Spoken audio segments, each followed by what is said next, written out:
अस्सलाम वालेकुम दोस्तों की हाल है ठीक ठाक हो।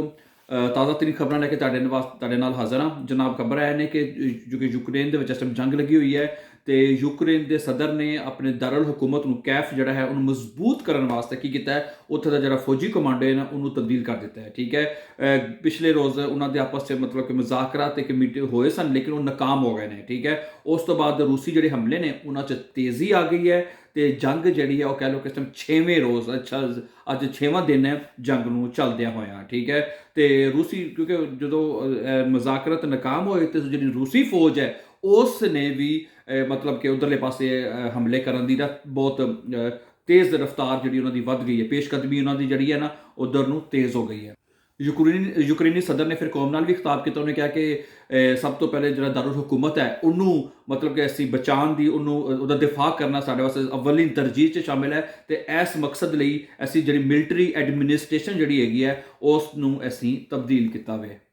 ਦੂਸਰੀ ਖਬਰ ਤੁਹਾਨੂੰ ਮੈਂ ਦਵਾਂ ਪਾਕਿਸਤਾਨੀ ਸਿਆਸਤ ਦੇ ਹਵਾਲੇ ਨਾਲ, ਬੜੀ ਇੰਪੋਰਟੈਂਟ ਖਬਰ ਹੈ ਕਿ ਤੁਹਾਨੂੰ ਪਤਾ ਕਿ ਪਾਕਿਸਤਾਨ ਦੇ ਵਿੱਚ ਇਸ ਟਾਈਮ ਜਿਹੜੀ ਸਿਆਸਤ ਹੈ ਬੜੇ ਜ਼ੋਰਾਂ ਦੇ ਨਾਲ ਚੱਲ ਰਹੀ ਹੈ। ਠੀਕ ਹੈ, ਪਿਛਲੇ ਦਿਨਾਂ 'ਚ ਚੌਧਰੀ ਬਰਾਦਰ ਖਾਸ ਤੌਰ 'ਤੇ ਉਹ ਮਰਕਜ਼ ਬਣੇ ਹੋਏ ਨੇ ਤਮਾਮ ਸਿਆਸੀ ਪਾਰਟੀਆਂ ਦਾ। ਪਿਛਲੇ ਦਿਨਾਂ 'ਚ ਤੁਸੀਂ ਦੇਖਿਆ ਕਿ ਆਪਣਾ ਜਿਹੜੀ ਅਪੋਜੀਸ਼ਨ ਪਾਰਟੀਆਂ ਨੇ, ਸ਼ਹਬਾਜ਼ ਸ਼ਰੀਫ, ਆਸਫ ਜ਼ਰਦਾਰੀ, ਹੋਰ ਤਮਾਮ ਜਿਹੜੇ ਸਿਆਸੀ ਰਹਿਨੁਮਾ ਨੇ ਉਹਨਾਂ ਨੇ ਇਹਨਾਂ ਦੇ ਘਰ ਵਿਜ਼ਿਟ ਕੀਤਾ ਕਿ ਨਾ ਹੈ ਚੌਧਰੀ ਬਰਾਦਰਾਂ ਦੇ ਘਰ ਕਿ ਭਾਈ ਜੀ ਤੁਸੀਂ ਅਸੀਂ ਹਕੂਮਤ ਨੂੰ ਖਤਮ ਕਰਨ ਵਾਸਤੇ ਅਸੀਂ ਤਹਿਰੀਕ ਅਦਮ ਇਤਮਾਦ ਲੈ ਕੇ ਆਉਣਾ ਚਾਹੁੰਦੇ ਹਾਂ ਤੇ ਸਾਨੂੰ ਤੁਹਾਡੀ ਮਦਦ ਦੀ ਜ਼ਰੂਰਤ ਹੈ, ਤੁਹਾਡੇ ਤਾਮਨ ਦੀ ਲੋੜ ਹੈਗੀ ਹੈ। ਤੇ ਉਹਨਾਂ ਨੇ ਕਿਹਾ ਹੈ ਬਾਹਰ ਜੋ ਵੀ ਕਿਹਾ ਮੁਲਾਕਾਤ ਹੋਈ ਹੈ ਉਸ ਤੋਂ ਬਾਅਦ ਚੁੱਕੇ। ਲੇਕਿਨ ਤੁਹਾਨੂੰ ਪਤਾ ਕਿ ਜਿਹੜੀ ਚੌਧਰੀ ਬਰਾਦਰਾਂ ਨੇ ਉਹ ਇਸ ਵਕਤ ਹੁਕੂਮਤ ਦੇ ਇਤਿਹਾਦੀ ਨੇ। ਠੀਕ ਹੈ, ਹੁਕੂਮਤ ਦੇ ਨਾਲ ਨੇ ਇਸ ਵਕਤ 3 ਸਾਢੇ 3 4 ਸਾਲ ਤੋਂ ਜਿੰਨਾ ਵੀ ਟਾਈਮ ਹੋ ਗਿਆ ਤੇ ਉਹ ਇਸ ਟਾਈਮ ਜਿਹੜਾ ਵੀ ਉਹਨਾਂ ਦੇ ਨਾਲ ਨੇ। ਤੇ ਅੱਜ ਇਮਰਾਨ ਖਾਨ ਨੇ ਅੱਜ ਵਿਜ਼ਿਟ ਕੀਤਾ ਜੀ ਚੌਧਰੀ ਬਰਾਦਰਾਂ ਦੇ ਘਰ ਤੇ ਸਭ ਤੋਂ ਪਹਿਲੇ ਜਾ ਕੇ ਉਹਨੇ ਚੌਧਰੀ ਜਿਹੜਾ ਸ਼ੁਜਾਤ ਹੁਸੈਨ ਸਾਹਿਬ ਨੇ ਉਹਨਾਂ ਦੀ ਖੈਰੀਅਤ ਦਰਿਆਫਤ ਕੀਤੀ ਵੀ ਕਹਿੰਦਾ ਠੀਕ ਠਾਕ ਹੋ, ਤਬੀਅਤਾਂ ਸਿੱਧਾ ਤੁਹਾਡੀਆਂ ਠੀਕ ਨੇ।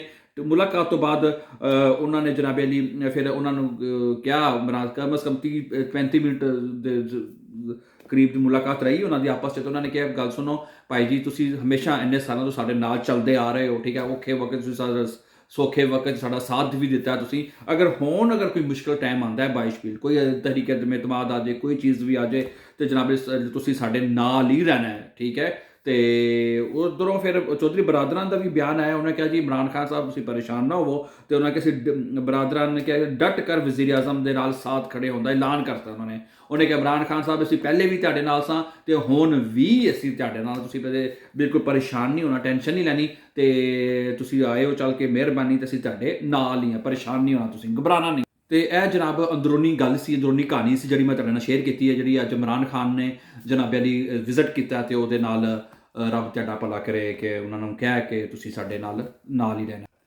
ਤੇ ਮੁਲਕ ਦੇ ਵਿੱਚ ਸੋਨਾ ਜਿਹੜਾ ਨਾ ਜਨਾਬ ਉਹ ਬੜਾ ਮਹਿੰਗਾ ਹੋ ਗਿਆ। ਮਹਿੰਗਾ ਕਿਉਂ ਹੋ ਗਿਆ ਜਨਾਬ ਅਲੀ? ਕਿਉਂਕਿ ਜੰਗ ਲੱਗੀ ਹੋਈ ਹੈ ਇਸ ਵਕਤ ਤੇ ਤੇਲ ਦੀ ਕੀਮਤਾਂ 'ਚ ਵੀ ਬੜਾ, ਪੂਰੀ ਦੁਨੀਆ ਦੇ ਵਿੱਚ ਅਸੀਂ ਕਹਿੰਦੇ ਹਾਂ ਕਿ ਪਾਕਿਸਤਾਨ ਦੇ ਵਿੱਚ ਕੀਮਤਾਂ ਦਾ ਇਜ਼ਾਫਾ ਹੋ ਗਿਆ, ਨਹੀਂ ਪੂਰੀ ਦੁਨੀਆ ਦੇ ਵਿੱਚ ਜਨਾਬ ਅਲੀ ਇਸ ਵਕਤ ਕੀਮਤਾਂ ਦਾ 'ਚ ਬੜਾ ਇਜ਼ਾਫਾ ਹੋਇਆ ਹੈ। ਤੇ ਦੂਸਰੀ ਗੱਲ ਕਿ ਅਗਰ ਅਸੀਂ ਸੋਨੇ ਦੀ ਗੱਲ ਕਰੀਏ ਤੇ 150 ਰੁਪਏ ਅੱਜ ਦੀ ਗੱਲ ਕਰੀਏ, ਅੱਜ ਦੀ ਤਰੀਕ ਅੱਜ ਕਿੰਨੀ ਜ਼ਖਮ ਹੋ ਗਈ ਹੈ ਨਾ, ਅੱਜ ਦੀ ਅਗਰ ਅਸੀਂ ਗੱਲ ਕਰੀਏ ਤੇ ਜਨਾਬ ਅਲੀ 150 ਰੁਪਏ ਫੀ ਤੋਲਾ ਜਿਹੜਾ ਉਹ ਇਸ ਟਾਈਮ ਮਹਿੰਗਾ ਹੋ ਗਿਆ ਤੇ ਉਹ ਮਤਲਬ ਕਿ ਮਜ਼ੀਦ ਅੱਗੇ ਮਹਿੰਗੇ ਹੋਣ ਦੇ ਚਾਂਸ ਹੈਗੇ ਨੇ।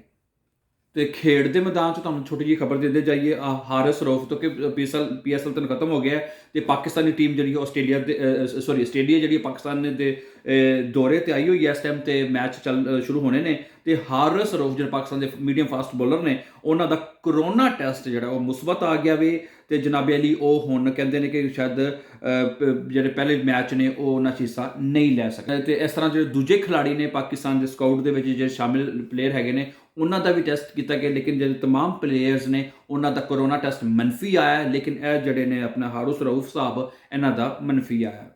ਤੇ ਇੱਕ ਹੋਰ ਬੜੀ ਜ਼ਰੂਰੀ ਖਬਰ ਹੈ ਤੇ ਉਹ ਇਸਲਾਮਾਬਾਦ ਹਾਈ ਕੋਰਟ ਤੋਂ ਖਬਰ ਹੈਗੀ ਹੈ ਕਿ 18 ਸਾਲ ਤੋਂ ਘੱਟ ਉਮਰ ਦੀ ਜਿਹੜੇ ਲੋਕੀ ਅਗਰ ਸ਼ਾਦੀ ਕਰਨਗੇ ਉਹ ਉਹਨਾਂ ਨੇ ਕਿਹਾ ਗੈਰ ਕਾਨੂੰਨੀ ਹੋਗੀ, ਉਹ ਮਤਲਬ ਕਿ ਕਾਨੂੰਨ ਦੇ ਮੁਤਾਬਕ ਕਾਨੂੰਨੀ ਮੰਨਿਆ ਜਾਏਗਾ। ਠੀਕ ਹੈ, 18 ਸਾਲ ਮਤਲਬ 18 ਸਾਲ ਐਸੀ ਏਜ ਹੈ ਜਿਹੜੀ ਬਾਲਗ ਸਮਝੀ ਹੁੰਦੀ ਹੈ। ਠੀਕ ਹੈ, ਅਗਰ ਉਸ ਤੋਂ ਪਹਿਲੇ ਅਗਰ ਪਾਕਿਸਤਾਨ ਦੇ 'ਚ ਕੋਈ ਬੰਦਾ ਸ਼ਾਦੀ ਕਰਦਾ ਤੇ ਉਹ ਗੈਰ ਕਾਨੂੰਨੀ ਹੋਏਗੀ।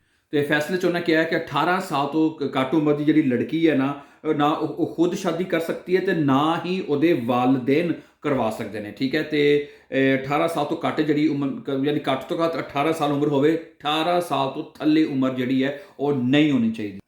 ਠੀਕ ਹੈ, ਇਹ ਤਾਜ਼ਾ ਤਰੀਨ ਖਬਰਾਂ ਸਨ ਜਿਹੜੀਆਂ ਨਾਲ ਮਜ਼ੀਦ ਲੇਟੈਸਟ ਖਬਰਾਂ ਆਉਂਦੀਆਂ ਰਹਿਣਗੀਆਂ, ਤੁਹਾਨੂੰ ਇਨਸ਼ਾਅੱਲਾ ਤਾਲਾ ਅਸੀਂ ਨਾਲ ਦੱਸਦੇ ਰਹਾਂਗੇ। ਤੇ ਉਮੀਦ ਹੈ ਕਿ ਤੁਹਾਨੂੰ ਸਾਡਾ ਚੈਨਲ ਪਸੰਦ ਆਏਗਾ। ਪੰਜਾਬੀ ਦੇ ਵਿੱਚ ਅਸੀਂ ਤੁਹਾਨੂੰ ਖਬਰਾਂ ਦੇਵਾਂਗੇ। ਠੀਕ ਹੈ, ਮੇਰੇ ਤਮਾਮ ਦੋਸਤ ਜਿਹੜੇ ਉਰਦੂ ਵਾਲੇ ਨੇ ਜਾਂ ਪੰਜਾਬੀ ਮਤਲਬ ਸੁਣਨ ਵਾਲੇ ਨੇ, ਉਹਨਾਂ ਨੂੰ ਮਜ਼ੂਦ ਮਜ਼ਾ ਆਏਗਾ ਇਨਸ਼ਾਅੱਲਾ ਤਾਲਾ, ਪਸੰਦ ਵੀ ਆਏਗਾ। ਤੇ ਮਜ਼ੀਦ ਖਬਰਾਂ ਵਾਸਤੇ, ਅਪਡੇਟ ਵਾਸਤੇ ਸਾਡੇ ਚੈਨਲ ਨਾਲ ਜੁੜੇ ਰਹਿਣਾ, ਤੇ ਜੁੜੇ ਰਹਿਣ ਵਾਸਤੇ ਥੱਲੇ ਸਬਸਕ੍ਰਾਈਬ ਦਾ ਜਿਹੜਾ ਬਟਨ ਹੈ ਉਹਨੂੰ ਦਬਾ ਦੇਵੋ, ਤਾਂ ਕਿ ਜਿਹੜੀ ਆਉਣ ਵਾਲੀ ਅਗਲੀ ਵੀਡੀਓ ਨੇ, ਖਬਰਾਂ ਨੇ, ਟਾਈਮ ਸਿਰ ਤੁਹਾਡੇ ਤੱਕ ਪਹੁੰਚਦੇ ਰਹਿਣ, ਉਹ ਵੀ ਪੰਜਾਬੀ ਦੇ ਵਿੱਚ। ਠੀਕ ਹੈ ਦੋਸਤੋ, ਤੇ ਆਪਣਾ ਬਹੁਤ ਸਾਰਾ ਖਿਆਲ ਰੱਖਣਾ, ਤੇ ਫਿਰ ਜਲਦੀ ਦੁਬਾਰਾ ਮੁਲਾਕਾਤ ਹੋਏਗੀ। ਅੱਲਾਹ ਹਾਮਿਦ ਨਾਸਿਰ, अस्सलाम वालेकुम।